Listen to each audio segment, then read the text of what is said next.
Oh, I think he'll be good for the United States. He's looking to cut taxes and deregulate and to get the government off people's backs. I think that is an admirable programme. And what about for Britain? I think for Britain it's much better than the continuation of the Democrats. I think we've got so many shared values, and a commonality between Brexit and the election of Trump is that it's the triumph of optimism, that it's for people in America who believe in the American dream and felt that the liberal elite were taking it away from them. In the UK, it was about feeling the UK could stand on its own 2 feet without having to have Brussels stand in the way. And this is a wonderfully optimistic, outward-looking approach, and I think has great opportunities for both our nations to work together, to cooperate and collaborate to the good of the world. So that's what you think they have in common. It's a sense of optimism rather than a particular group of people being behind it.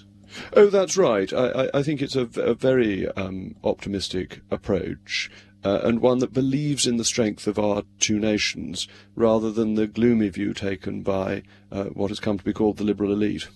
I thought what we just heard was delusional fantasy, I must say. The idea that we have shared values with a racist, misogynistic, self-confessed groper beggars belief.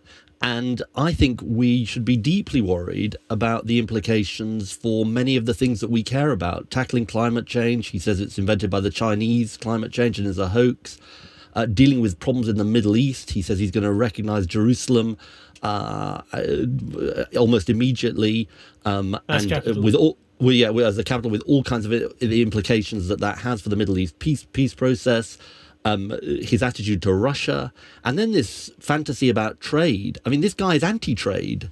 He's an odd combination of protectionism plus the old trickle-down tax cut formula that has got us into a lot of this mess in the first place. So, I'm deeply worried. Look, the people I'm thinking about today are the Muslim community, the Mexican community, Hispanic community, black people in America, gay people in America who are frightened.